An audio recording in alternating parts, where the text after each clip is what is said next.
ಎಲ್ಲರಿಗೂ ನಮಸ್ಕಾರ. ನನಗೆ ಕನ್ನಡ ಸರಿಯಾಗಿ ಬರೋದಿಲ್ಲ. ಏನಾದರೂ ತಪ್ಪು ಮಾತಾಡಿದರೆ ದಯವಿಟ್ಟು ಮನ್ನಿಸಬೇಕು. ಸತ್ಯರಾಜ್ ಅವರ ವಿವಾದ ಬಗ್ಗೆ ನಾನು ನಮ್ಮ ನಿರ್ಮಾತೃಗಳು ಒಂದು ಕ್ಲಾರಿಫಿಕೇಶನ್ ನಿಮಗೆ ಕೊಡಬೇಕೆಂದು ಆಸೆ ಪಡ್ತಾ ಇದ್ದೀವಿ.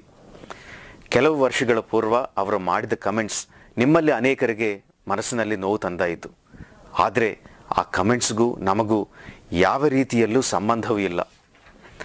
ಅದು ಕೇವಲ ಸತ್ಯರಾಜ್ ಅವರ ವ್ಯಕ್ತಿಗತ ಅಭಿಪ್ರಾಯ. ಒಂದು ತಿಂಗಳ ಮುಂಚೆ ಸೋಷಿಯಲ್ ಮೀಡಿಯಾನಲ್ಲಿ ಈ ವಿಡಿಯೋ ನೋಡೋ ತನಕ ನಮಗೆ ಈ ವಿಷಯನೇ ಗೊತ್ತಿಲ್ಲ.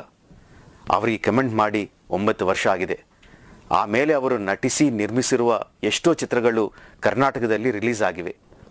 ಬಾಹುಬಲಿ ಪಾರ್ಟ್ 1 ಕೂಡ ರಿಲೀಸ್ ಆಗಿದೆ. ಅದಕ್ಕೆಲ್ಲ ನೀವು ಹೇಗೆ ಆದರಣೆ ತೋರಿಸಿದ್ದೀರೋ ಅದೇ ರೀತಿಯಲ್ಲಿ ಬಾಹುಬಲಿ ಪಾರ್ಟ್ 2 ಕೂಡ ಆಧರಿಸಬೇಕೆಂದು ರಿಕ್ವೆಸ್ಟ್ ಮಾಡ್ತಾ ಇದ್ದೀವಿ.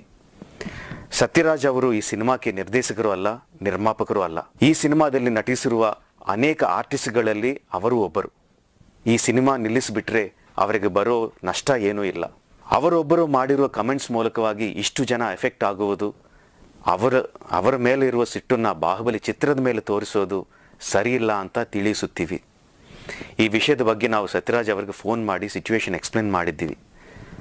ಅದರ ಮೇಲೆ ಏನು ಮಾಡಲಿಕ್ಕೂ ನಮಗೆ ಶಕ್ತಿ ಇಲ್ಲ. ನಮಗೆ ಸಂಬಂಧ ಇಲ್ಲದೇ ಇರುವ ಈ ವ್ಯವಹಾರದಲ್ಲಿ ನಮ್ಮನ್ನು ಇನ್ವಾಲ್ವ್ ಮಾಡಬಾರ್ದಂತ ಮತ್ತೊಮ್ಮೆ ನಿಮ್ಮೆಲ್ಲರನ್ನ ರಿಕ್ವೆಸ್ಟ್ ಮಾಡ್ತಾ ಇದ್ದೀವಿ. ನಿಮ್ಮ ಪ್ರೀತಿ ಸದಾ ನಮ್ಮ ಮೇಲೆ ಇರಬೇಕೆಂದು ಆಸೆ. ಹೃದಯಪೂರ್ವಕ ಧನ್ಯವಾದಗಳು. Please subscribe. Hi, it's me Purna. Please subscribe.